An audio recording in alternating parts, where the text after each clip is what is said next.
And welcome, everyone. We're thrilled to have Lynn Kaywood and Gretchen John and Teresa White here with us to tell us more about the Air Race Classic. Lynn is currently serving as the Mid-Atlantic Section Governor and is involved in the air race heavily. I'd like you to tell us a little bit more about yourself, Lynn, and introduce the other two. Thank you so much. We'll get started right away. All right. Well, thank you so much for inviting us to present tonight to talk to you about the Air Race Classic. We're very excited to be here. This is our 46th annual race this year, and we're here to give you a little history about air racing, talk to you about who races, and give you a peek into the day in the life of racing with us. We're going to help you navigate through our website a little bit, and we're going to provide some resources to you to help you further explore air racing. All right, so tonight with us, as Glenna said, I've got two of my compatriots with me from the air race. I'm Lynn Kaywood. I am the safety officer and a member of the board of directors. I've been on the board since 2014, and I've been racing since 2010. So I really love it. It's something when it gets under your skin and in your blood, you kind of join for life. So also with me is Gretchen John. She is an assistant director with us right now. She's a veteran air racer. She has been racing since 1991 and joined the board in 2001. And she's held various ranks amongst the board with the Air Race Classic. And last but not least is Teresa White. She is also a director with the air race. She's in charge of our route selection committee. She's going to be talking about route selection with you. And she is also a multi-time racer, and she's been on the board since 2008. And just to note, we are all 99s. So just wanted to make sure everybody knew the great connection that we have. All right, so we're going to start out talking about the history of the air race, just very briefly. The first women's air race occurred in 1929. It was part of the National Air Races. It was a little kind of side event that was set up by the National Exchange Club, and it was the only race that was allowed for the women during the whole set of National Air Races. And it was the first time women were able to race, because the races have been going on pretty much ever since, Orville and Wilbur kind of invented the whole flying process for us. So there were 20 competitors, a couple of classes. It took 8 days for these ladies to fly across the country. It started in Santa Monica and ended up in Cleveland. The winners were Louise Thaden and Phoebe Omley for the 2 classes. And if anybody remembers the history of the 99s, it was rumored that Amelia got the ladies together and said, hey, we need a group to support each other, and let's form an women's organization. And shortly thereafter, the 99s was born. So we have a very deep history with the 99s together with the air race.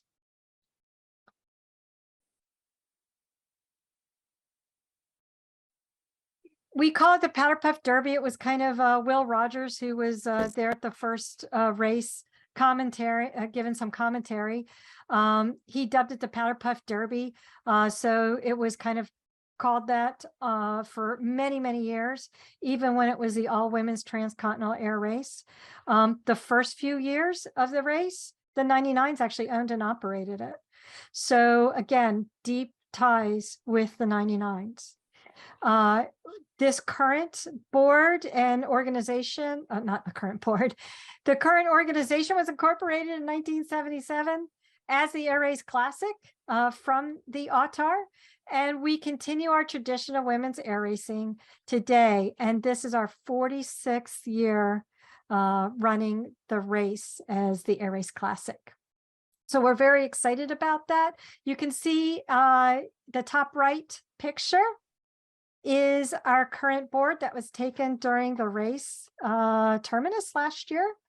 And we really, really are deeply embedded in being able to continue almost the same tenets as the 99s, but really to educate, promote, demonstrate women's roles in aviation, and really preserve and promote these pioneering women who started air racing with us very early on.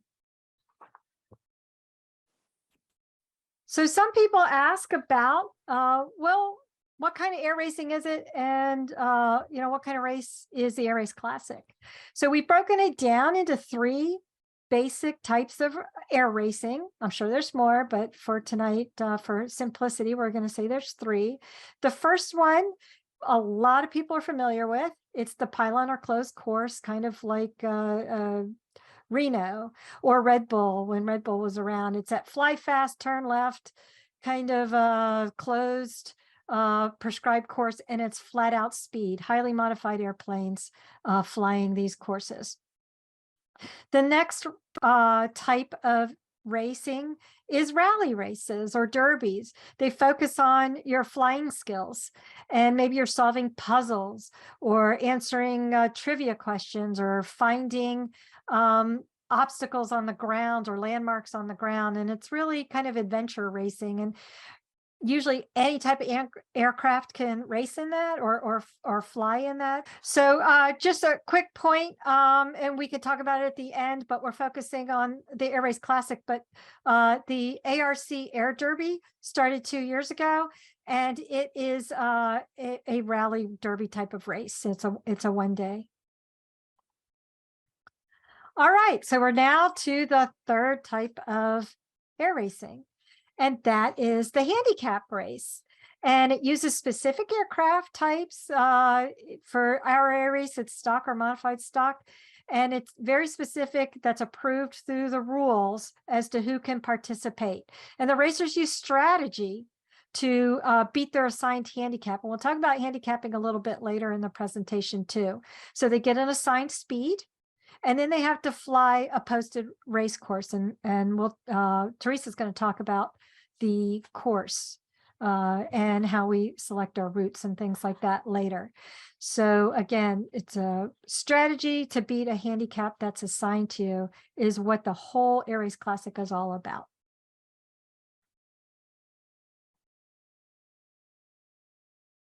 Turn over this portion of the presentation to Gretchen, and Gretchen's going to go through the next few slides with you.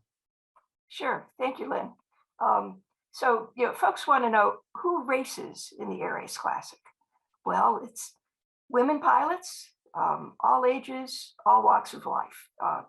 Back in 1977, which is when the Air Race Classic began, we had 23 teams and 40 racers. And we've grown to a high in 2018 of 52 teams and 112 racers. Now, a team for us is a minimum of 2 women pilots. You can include a 3rd or 4th person or teammate if your airplane accommodates it.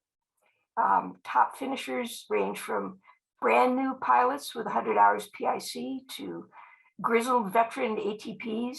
We have teachers, nurses, retirees, students, all sorts of folks participate in air racing. We have international competitors. There have been 71 so far from countries as varied as Fiji and Kosovo. We've had 74 mother-daughter teams compete, 20 sister teams, including the twins, Joan McCombs and Janet Morrison, plus an assortment of grandmother, granddaughter, aunt, niece, grandniece, cousin, life partner, spouse teams. If you take a look at that photo in the middle, the woman in red, that's Marie Carrastro. She raced last year, and yes, she did fly left seat at 93 years old. She's the oldest pilot in the race. On the left is her daughter, Susan, and on the right is her granddaughter, Danielle. So we have all kinds of folks compete. The rules continue to evolve as times change. A major evolution is recruitment of college teams, as you see on the next slide. Okay. The first college team was back in 1994 with Purdue, and Purdue has been a consistent competitor. Over the years, we've had more than 470 collegiate racers who've experienced the Air Race Classic. And the number of college teams has grown every year to a high of 22 teams, as you can see in this photo in 2018. Don't they look great? Now, teams race a variety of single engine and twin airplanes. As you can see, the most popular ones are Cessnas, Pipers, with Cirrus, Mooney, Beechcraft, other makes and models. More unusual is we've had a Citabria. Last year we had a Tampico. We've had twins such as a Baron, and we've even had a Cessna on floats. Okay, so the airplane's age ranges from last year we had the 1957 Cessna 182A competing in the same race with a factory new Piper Archer, plus an airplane that was raced back in the 1970s in our predecessor race, the Powder Puff Derby. So, we sort of ask, well, how can we in fact have all these different kinds of airplanes together in one race? Well, essentially you're racing against yourself. Now, we have a couple of different classes to race in. There is the competition class, which is flying at full throttle. You're competing for the highest level of prizes and awards.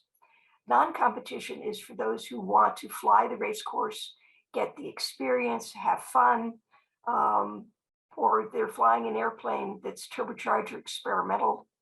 And so you can come on along. But a third class, which is brand new this year, is EDMA or EDMA. That stands for Electronic Data Monitoring Airplanes. And that's where you fly a selected RPM rather than full throttle, but it's also competing for prizes and awards. Those who have the kind of equipment on board that records engine parameters, such as a G1000, they can enter this particular class.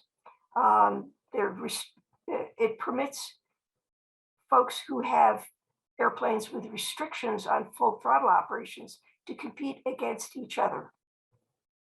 Now, to win the race, you have to achieve the highest overall score. And if you could go to the next slide.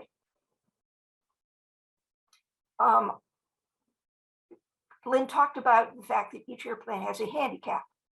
And your score is you take your race speed, you subtract the handicap, you subtract any penalties, and that's your score. High score wins awards and prizes. Today's ARC handicaps each airplane individually. And this allows us to account for factors such as age of the engine, the exterior condition, weight of equipment, and so on.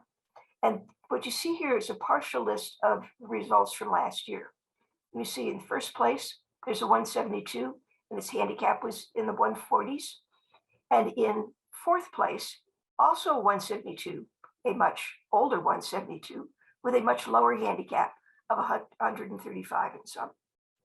So when you race, you fly a handicap flight to establish the handicap for your airplane.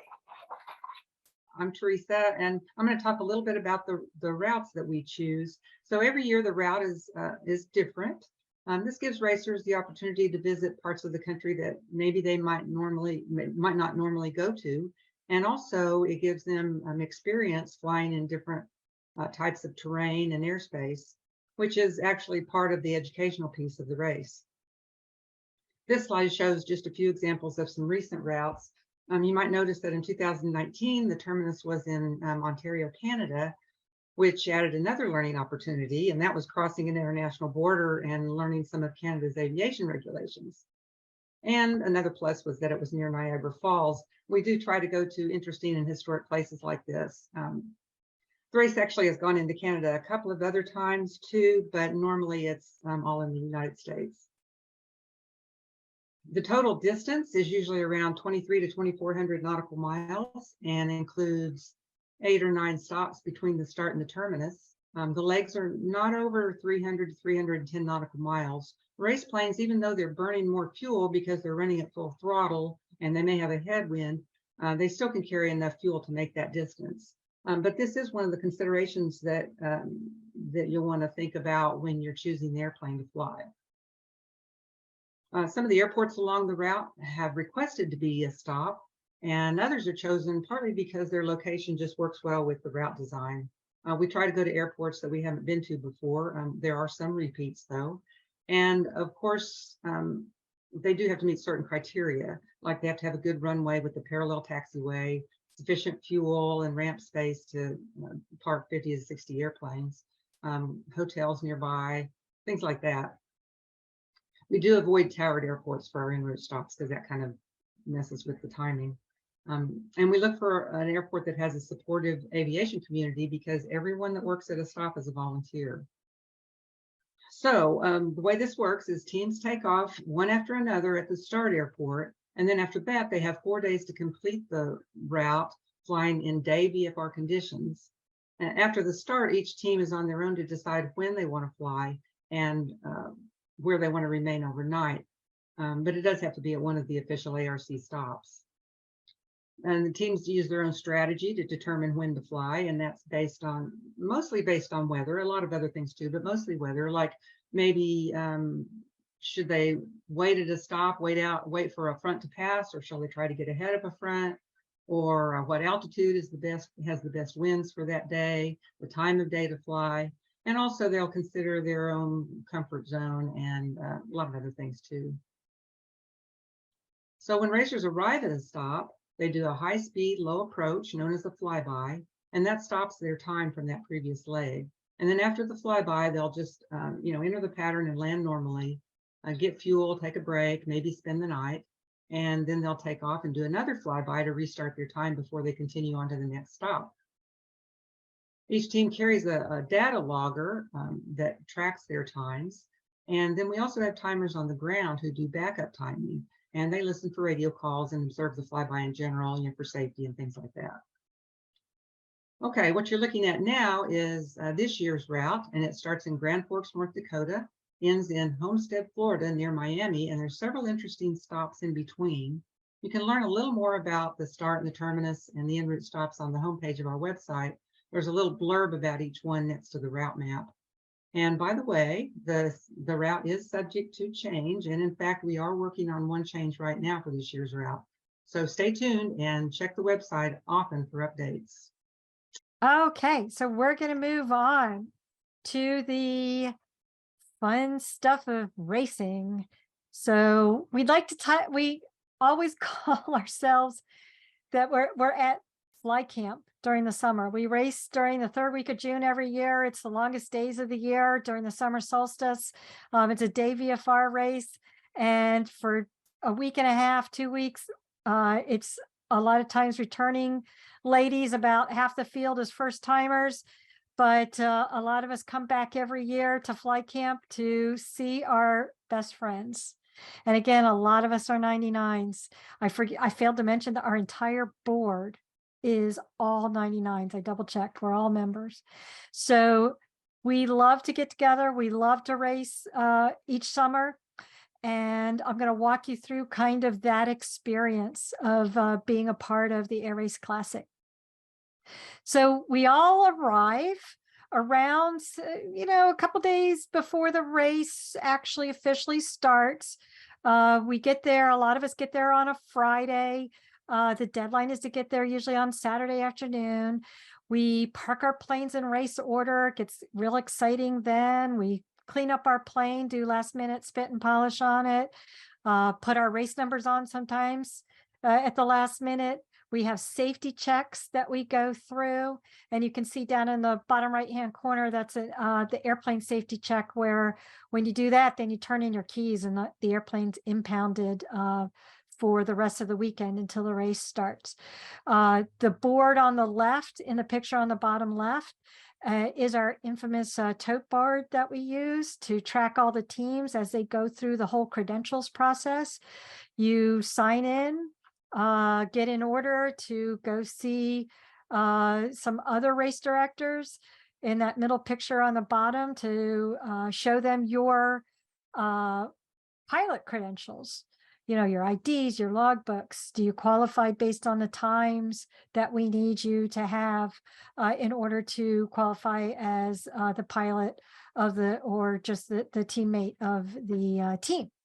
And then again, with the airplane, they look at your airplane logbooks and they do a safety check to make sure lights are working and altimeters are are within the accepted range, and radios are working and all that good stuff. So that takes a couple of days, usually Friday and Saturday, to get through all of that. But once you're done with your inspections, then you can move on to having a little fun before the work starts inside of our briefing rooms. So this is a lot of fun. And again, it can be hectic, but we walk you all through it. And if you're a first timer, we can assign a mother bird to you. We have a great program where the new team is called Baby Bird, and a mama bird will be assigned to you and will help you be ready to be prepared to be there at the race. So then the briefings start. So they're fun, they're informative. They do last a day and a half, but they cover very important things like how to fly those flybys that Teresa talked about. You can see down on the bottom of the slide, there's a picture of some of our flybys.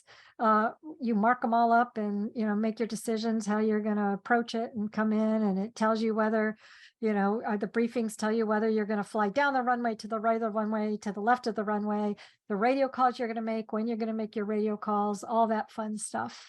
So the briefings go through weather, go through safety, talk about, and there we go. If you can mute, talk about the special information about the airports themselves, where to sign in sometimes, where you can get hotel rooms if you're going to stay overnight, all that fun stuff during the briefings. But there's still plenty of time to have some fun, get to know everybody, team build, get that camaraderie going, little bit of fun rivalry amongst the teams. Lots of good stuff. We have informal events where the start and the terminus will host parties for us. And then we have at the start and the terminus, we also have banquets that are a little more formal. Welcome banquet at the start and the awards banquet at the terminus. So lots of fun things. We also further our mission by having a youth event at both the start and the terminus. And this exposes young ladies and young men, but we try and target girl groups, youth groups, and the racers will actually get hands-on and do some activities with these interested local youth. And so it's a lot of fun. And again, we further our mission through outreach. Then finally, after all your briefings and all your plane preparation, you get to race. So that's usually on a Tuesday morning we launch in a very quick succession. It usually only takes about an hour, hour and a half to get everybody off the ground. And it is the thrill of a lifetime to take off for that first time and watch all the planes come around you and in front of you and above you and below you and all the fun stuff. And we have we use the common air-to-air frequency to chat with each other. And, we start enacting our strategies throughout the race, but you will make lifelong friends. So again, my race partner, this picture was taken last year on the bottom left with Mary Wonder. Next to the flyby cards at the bottom in the middle, that bright goldenrod yellow form is our remain overnight list. And when you land and you decide you're going to stay, you sign up and put your information there. And that helps with the volunteers to be able to bring you back, or the airport to be able to reach you if they need to get a hold of you, and that good stuff. Also, we have a monitor called Race Central. One of our race directors will note information and let the public know on our website where you are every night. They take those remain overnight lists and automate that into our system, and so everybody can see where all the teams are. And there's also another tracker called Map Progress that we post up on our homepage. And Map Progress, we all carry spot trackers in our airplanes, and it has live real-time tracking of where all the teams are. And it's really, really a lot of fun if you're not racing to be able to see where everybody is. And even if you are racing, I know I peek on my phone to find out where everybody is to see where my friends are and get a feel for how the race is going. So lots of fun, a lot of intenseness over that course of 4 days. And it can take the entire 4 days to race, or you can do it in 2.5 to 3 days, 3.5 days. It all depends on the weather and what your strategies are for getting to the end. One thing that somebody asked me about, like, what is some of my favorite parts of racing? And I have to say that the views, when you fly in, it's always one of the best parts of flying is looking down. But where else can you cross the country? One year I crossed the Mississippi 5 times, I think, during the race, and probably 4 of those times in one day. So there's so much going on. But you get the time to, look at what's this whole country at low level, the best views you will ever experience when you're flying an airplane. Along the way, you get to make friends even at the stops. And again, ties for the 99s. A lot of our stops are organized and managed by 99s. And this one at Northwest Alabama Regional Airport last year was organized by Ramona Banks and Ramona Banks Powell. And you can see her in the picture at the end of the table on the far right. We even get in the evenings when we have time to take a break and have a little fun and break from the intensity of racing. We'll go out to dinner together sometimes. We'll, take a break. Sometimes you're waiting for weather to pass. And so we got the waiter to take a picture of us, and he wanted to be a part of our historic photo shot there. So lots of fun things. And again, you will make friends forever during this race. And at the end, if you're lucky, you may win some bling. So you can get charms for winning leg prizes. Our winners are down from last year are in the bottom middle of the page with their trophies and their medals. The top 10 winners get medallions with red ribbons on them. And we have a shot there of all the ladies. Those are all the teams from last year.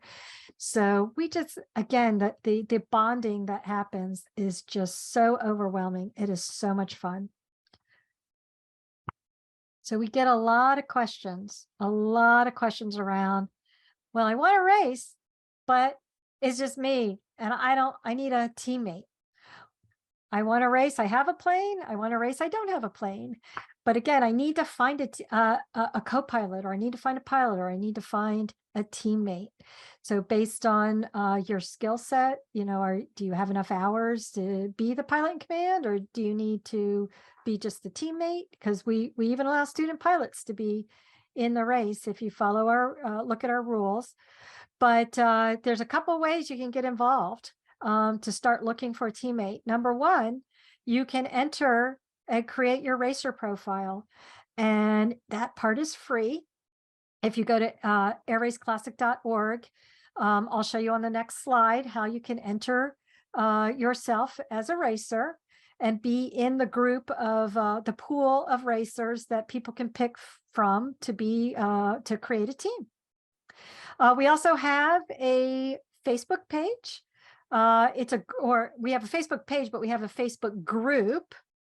And the group is where you're going to be able to connect and chat with other racers and potentially find a teammate. And last year, I think it's a couple years before, we've had folks connect through Facebook and actually place in the top 10. So never say never. That might be where you're going to be able to find your dream teammates. We also run an Instagram account that you could check out and look for a teammate there. Or you could email our entry admin at entryadmin@airraceclassic.org, and she'll keep a list. And if other people are interested, she'll try and connect you for matching up there. And when you do that, make sure in any of the media that you choose to look for your teammate, make sure you provide some kind of brief bio, how many hours you have, whether you're instrument rated or not, where you're located, and whether you have a plane or looking for somebody with a plane, and whether you've raced before or not. Just some basic information that will help people decide if they want to connect and talk to you about joining up and becoming a teammate. And remember, 99s, a lot of the races are 99. So there's also, our Google group that you could search through at the 99s. All right. So we talked about registering. So small snapshot of the homepage, and more than happy to help and give some more details later, but at a high level, before you can register, you have to have an account on our website. If you have ever raced or if you've ever volunteered with us before, you have an account. So don't create a new one.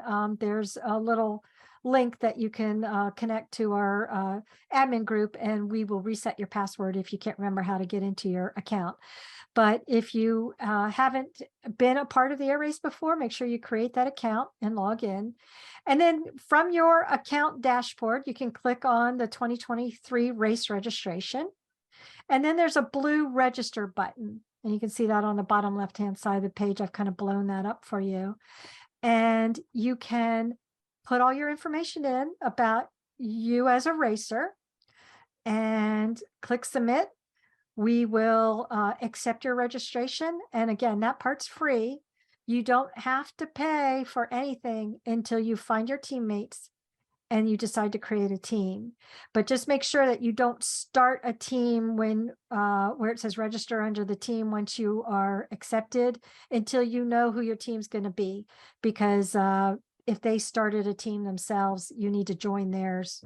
And we can explain that detail later if you need help with that. But again, just make sure that you register as an individual racer first, and that's your first hurdle, because registration for racers ends on March 31st. And if something happens, there's still time before the race. Say somebody has to drop out of a team. If you're already accepted and you're in our database as an accepted individual that's still not yet associated with the team, we can pick from you and add you to a team. So very important. Qualifications. I won't go through this whole big list. Again, they're in our race rules that you can download from the website. But if you look on the homepage, there's a Get Involved tab, and look at qualifications, and it'll detail down what we're looking for. It's not in lieu of the race rules, but we verified it against the race rules, so they should all be accurate. But just look at what the qualifications are.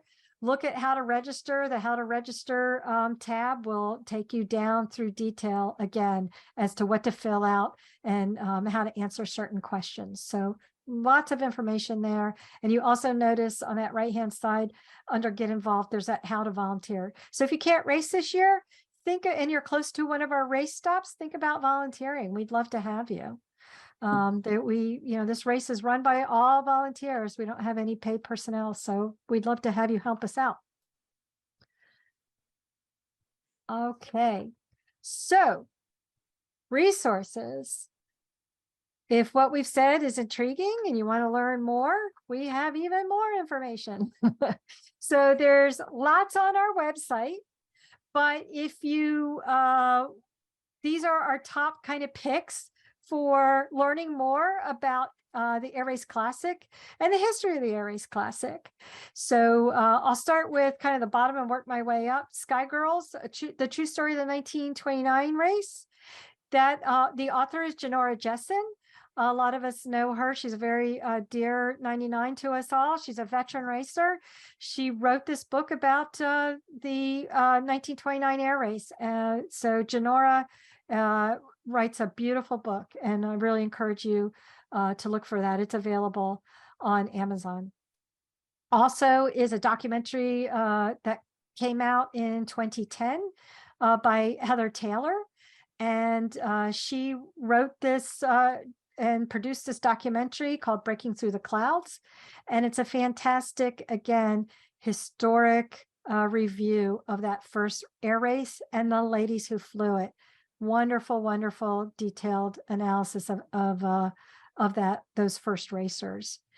And I picked all three of these items because the book and the two videos, because they were written and produced by women, and 2 of the 3 are 99s. So great resources. So Beyond the Powder was filmed in 2014. It followed a team, and it's available on Amazon or directly through Hemlock Films. And Beyond the Powder does have the history of the air race, but it really focuses on the modern day race.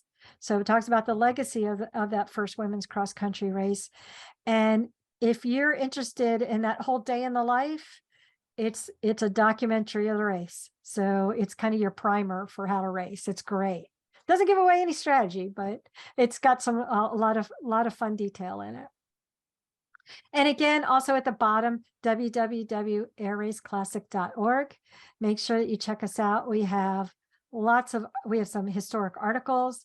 We've got information that you can reach back into to look at the Powder Puff Derby, the AWTAR years, and a lot of great history and research available through that tab. Our Derby, you can reach that information through the airraceclassic.org website. So I spun through that pretty quick. I hope everybody has lots of questions to ask us. We want to thank you. We want to thank SiriusXM again for sponsoring this webinar tonight. If you have any questions, again, make sure you email us at info@airraceclassic.org. I have a brief 2.5-minute trailer from Beyond the Powder that you'll be able to watch so you can kind of see what that's all about.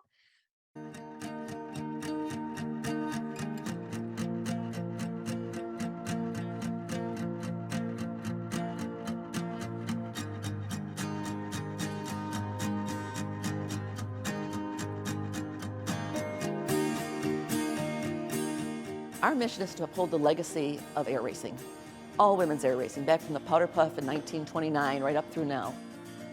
The spirit of the race, it has that steep tradition, and just being involved with something that so many other women are doing that means so much.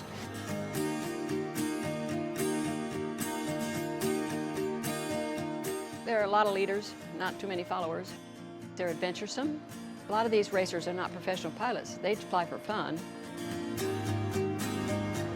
You learn navigation, you learn weather, you learn cockpit resource management, you learn mechanics, you learn your airplane, the feeding and care of your airplane.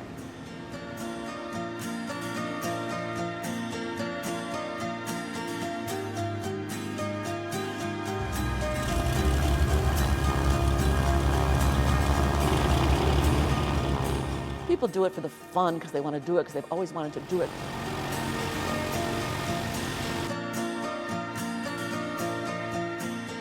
We want to promote the air race as being a fun and safe and very, very unique sport for other people to watch and follow.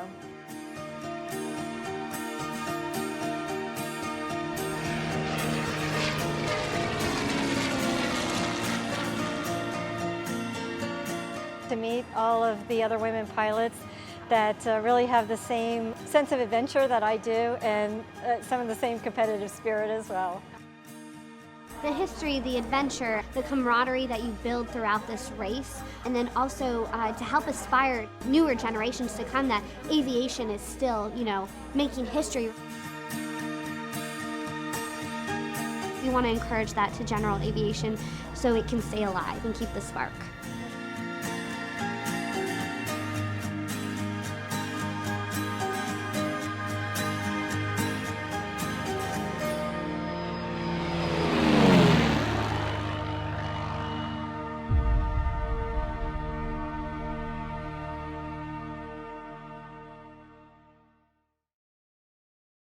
That was just so informative and so exciting, actually. All of you have such passion and enthusiasm. It's infectious. It's making me want to get involved too. So definitely, I hope people have some questions, but I'll start off because I notice all the airplanes have numbers. And how do you get the number, and is the number important like throughout the racing? Good question. I'm going to let Gretchen field that one. Sure. The number on the airplane determines the order in which you take off the first day. Okay? Oh, the first day, the first airport. Okay. Now, it can be very advantageous to be able to get to the first stop first, refuel, and keep going before the thundering herd comes behind you. But there are those who like to be at the very end, okay, and be the last ones there and be able to do their strategy based on everybody else, what they're doing, and so on and so forth. So the number really only gives you a slight advantage that very first takeoff, but it's the number by which you are known throughout the race. Everybody talks in terms of your team number. The numbers 1 through 10 are determined by drawing. Okay, the drawing is what, February 6th, I think it is. And I think it's the 12th, I believe. The 12th. Okay. Every team who has entered before the drawing date and hasn't already purchased some other number, a higher number, is put in the drawing and pulled out one by one, okay, to assign 1 through 10. And then once 1 through 10 is gone, say you entered and you're the 15th. Well, you get any of the higher numbers that other people haven't purchased. Now, Lynn bought number 12. Her airplane permanently has number 12 on it, I think. I think so. My team members, they wanted to have number 13 because they wanted to follow Lynn. Great. There's another team that likes number 99 because they're 99. So you can, for an additional cost, you can buy the number of your dreams. That there's another team that likes 77. Okay, so you can choose. Did that help answer your question? Yes, yes. Thank you so much. Mhm. Yes. And it was, Donna pointed out, one of our other board directors, you have to register by February the 1st, the drawing's on the 12th, but you have to register by February the 1st to be eligible for the drawing. Excellent, thank you. Asked in that 1929 race, were they solo or did they have to go in teams? I believe they were solo, but I'll let Gretchen take it. Yes. Sure. Yes, they were all solo. All you need to do is take a look at the airplanes that were flying at the time, and many of them had single seat. Okay, some had two. The predecessor race to ours, the Powder Puff Derby from 1947 to 1977, about half of those competitors were solo. And in fact, our race permitted solo teams, if you will, until 1968, at which point in time they decided that we really needed to have two. And with the complexity of airspace, complexity of airplanes, complexity of the race, you really need to have two people. In fact, 3 or 4 is even better. Okay, thank you. And the follow-up question was, since she flies a light sport plane, she's interested in the air derby instead of the race. And could you point her on the website where to find last year's rules about the self-designated route. Are you going to be doing that again? Can you talk Sure. about that? Yep. If you go to our homepage, airraceclassic.org, on the top right, there's a little button that says ARC Air Derby. If you click on that, it takes you to our Air Derby website, and all the information is still up about the race, about last year's race. And again, but if you have any questions, you can always hit info@airraceclassic.org. We're the same board, and we'd be more than happy to answer any questions about the Derby as well. Okay, thank you. And can you talk a little bit about what volunteering roles are typically needed or available? She's looking to volunteer at the Iowa stop. That's Teresa's forte. We're gonna let her answer that. Thanks. Well, if you've never volunteered before, it's a lot of fun. It's a lot of work, but I get feedback from the stops every year after the race saying, wow, that was so much work, but we had so much fun. When can we do it again? And we have repeat volunteers too that come back year after year to a stop near them. So I think it's a real rewarding experience. If you're not able to race, volunteering is great. If you are interested, take a look at the route. If you were looking at possibly volunteering at an en route stop, take a look at the route on the homepage of the website. And there's a tab at the top that says Get Involved. And if you hover over that tab, there's a drop down there that says How to Volunteer. And you click on that, and you can complete a form. You do have to create an account first, and there's a description on how to create an account. I think there might even be a little video there on how to create an account, and then it'll come up with a volunteer interest form, and you can complete that form, and then I'll get the form in my email, and we'll respond to you right away and connect you with the right people at that stop or at the starter terminus. So, Types Teresa, what are yeah. volunteer jobs?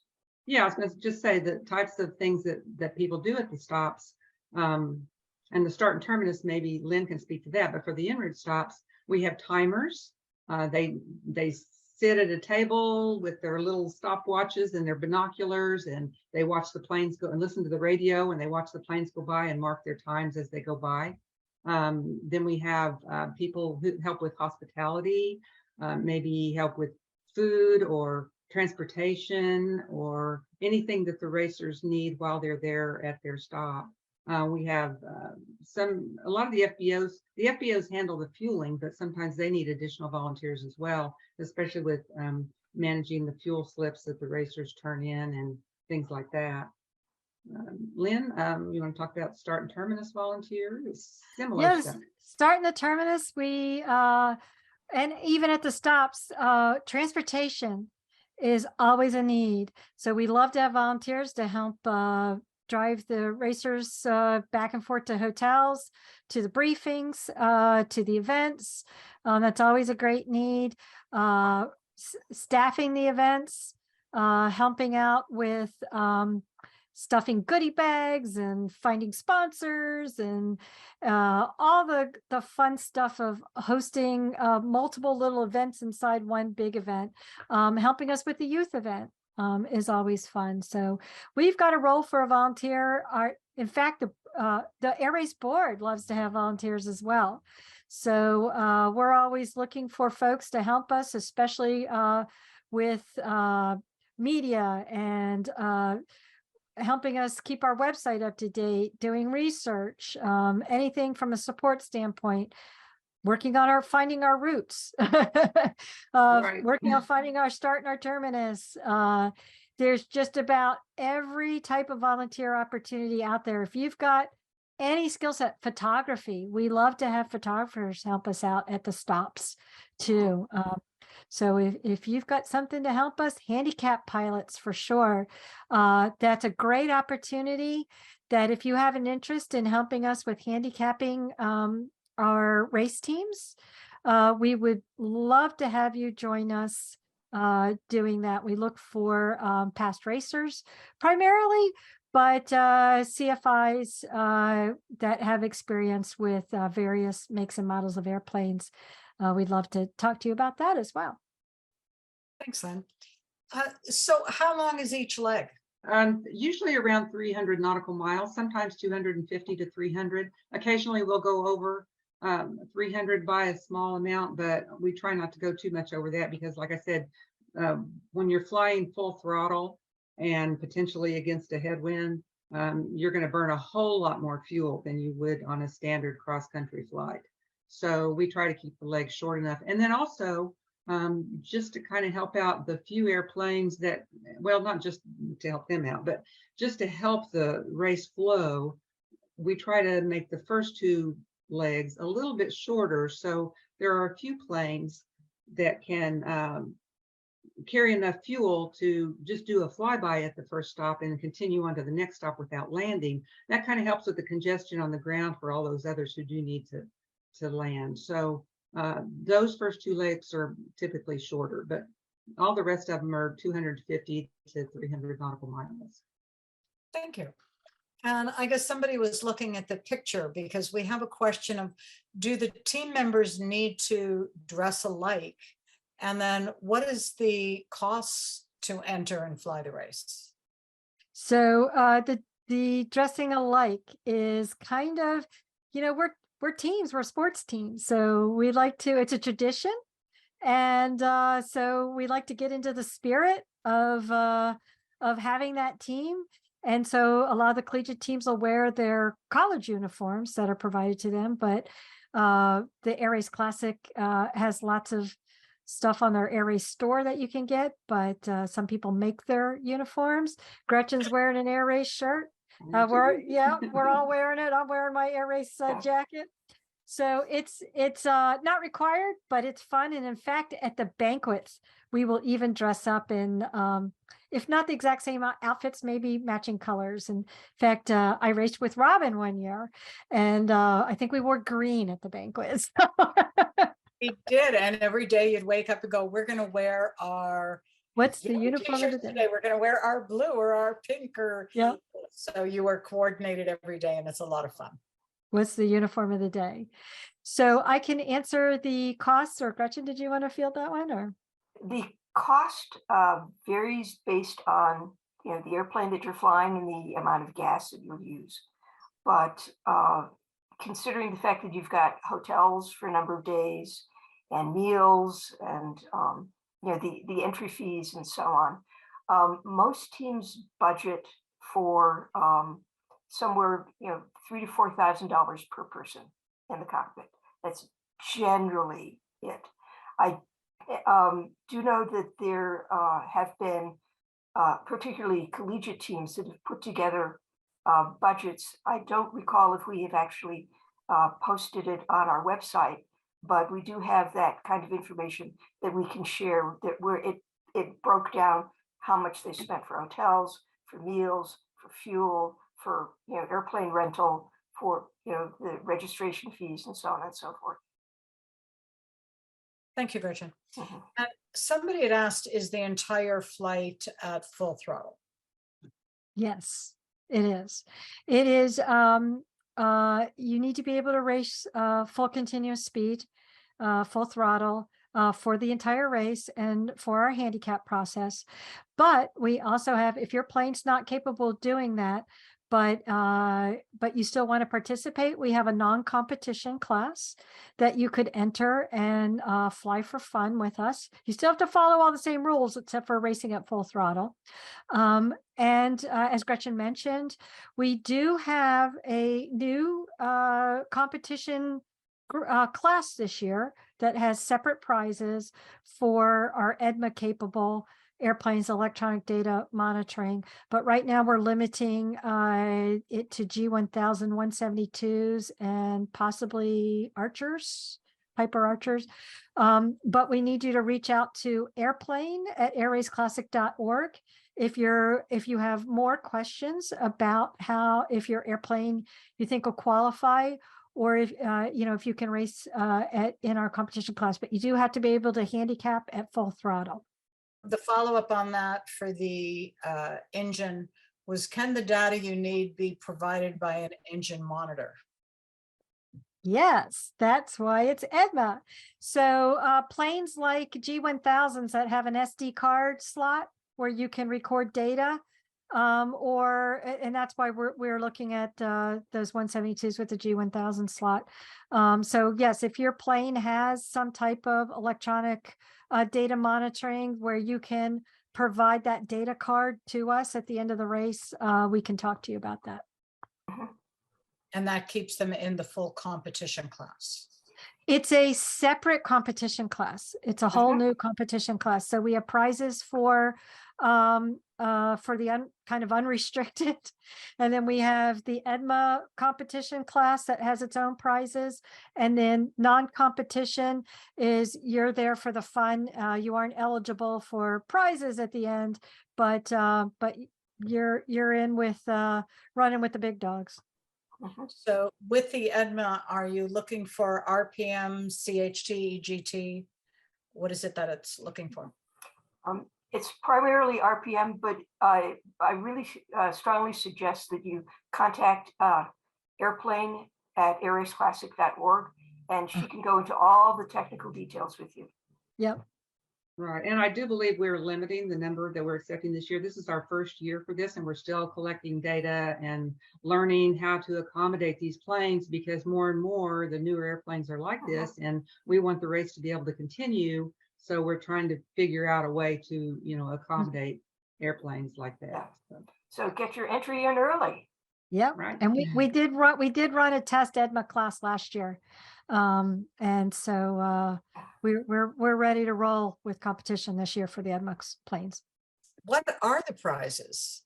There you go. So we have a huge prize page that on the website that goes through those details.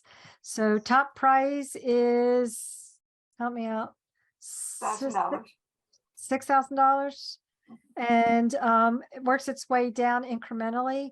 You can win. There's the top 10 are ribbons, and you can see here I've got my ribbons from when I placed in the top 10. And you can get leg prizes, individual leg prizes, and I've got some here. These little charms. So you can win. They go 4 deep, I think. So if you're not in the top 10, you can become eligible for leg prizes. Just for participating, you get a little charm that has the route on it. That's a lot of fun. You get a plaque for participating that has the race route on it every year. We give out prizes. We have a safety award. So that doesn't have to do, we have, kind of performance-based prizes for being the first plane to land at a specific airport, or the fastest plane on a particular leg. Maybe that stop is sponsoring it, or, we have top 99, the fastest 99 team. The team has to be all 99s. We have the fastest team that is all women in aviation. We have the fastest piper, the fastest family team. I think we've got like a mother-daughter or family award. So lots of fun stuff. We also have non-performance related. So again, safety minded. You could something could happen, and we could award an award for being safe. For filling out a team contract, I've got one here. That was taped to my wall. Team minimums contract. Just for filling that out and turning that in at the start, you're eligible for a cash prize for that. So we have sponsors that give us prizes. So lots of opportunity to win, not just monetary, but other prize gifts and prizes. You mentioned trophies. Trophies. Yep. There's trophies for top finishers as well. I think in one of my slides, that showed the gals who won the first place. They actually won the fastest. They got the air race trophy, but then I think they won the fastest type of plane they were flying trophy too. Fastest Cessna. And those vary a little bit from year to year, Yeah. depending on what sponsorships we get. And you can check that as we progress to the race date. We will update that prize page so you can see that. Thank you. What about helping somebody who has a mechanical problem en route? Are they just kind of stranded on their own, or is somebody going to be helping them out? What's happened with that? So I had experience last year, unless Gretchen, you want to feel No, that? I that's think you. fine. So I had the stops will put mechanics on call. And I actually had an issue last year where my muffler brace, my exhaust pipe brace actually broke, and we had to wait around for a mechanic. And so there's a lot of help at the start and the terminus. They have mechanics on call as well. But it doesn't stop you from racing. And we've had people wait, even somebody that was in the top 10 this year lost their alternator. And the field that they stopped at when they lost their alternator actually swapped one out for them from a scavenged one from another plane, a donor plane, to help them get back in the race. And they ended up in top 10. We had one year, D Bonds from New Zealand started out strong, broke down, I think, at the start. And she was the last to launch. She won the race. She was sure she was totally out of it. She ran her own race the whole time because we were all in front of her, and she still came in first place. So it's not the first plane to land.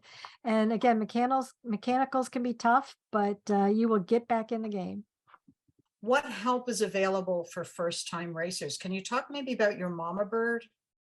A first-time team will be matched with an experienced racer.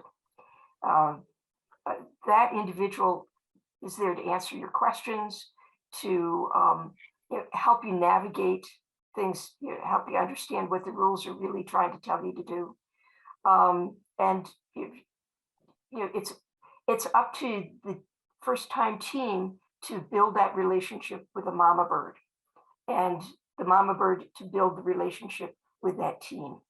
And I've always, when I've been a mama bird, set up several video calls with them. I have this sort of laundry list of things to go through to help them feel comfortable in showing up for the race. You feel comfortable with the ropes. I'm there when they show up to say, hi, we're here, we'll help you. I take them out for dinner the night before the launch of the race. We call that the Last Supper, because during the race, you have no idea where you're going to end up each night. So you have no idea if you're actually going to see your baby bird before you all end up at the terminus. But you're there a phone call away. Anything that comes up, give a call. Yes, that was great. Thank you so much. In Kaywood, I've been flying since about 2002. I have a private pilot seaplane rating, tailwheel endorsement, my commercial single engine land, certified flight instructor, and certified flight instructor instrument ratings. I have this 182T model. This 182 is a G1000 equipped airplane. I also own a Cessna 150 that is being rehabilitated right now. With the Air Race Classic, I am a racer, but I am also on the board of directors, and I am currently their safety officer. I use SiriusXM because it's reliable and it provides a level of safety in the cockpit for me. For SiriusXM weather, I like to look at the big picture, but this airplane allows me to dial down into everything from lightning strikes and where the fronts are and where the turbulence is. The thing that SiriusXM can post out for me is I use. And just before we sign off here this evening, I wanted to remind everyone that the 99's webinar committee will host a webinar every month, the second Wednesday of every month. Next month, February, let's see, is it the 8th? Yes, February 8th, Kathy Wadsworth Delano will be presenting a Connecticut Yankee and her hot air balloons. So sign in for that as well and pre-sign up. Well, again, thank you, ladies, so much. It's It's been wonderful, and I'm sure all of us have learned a lot this evening. Good night, all.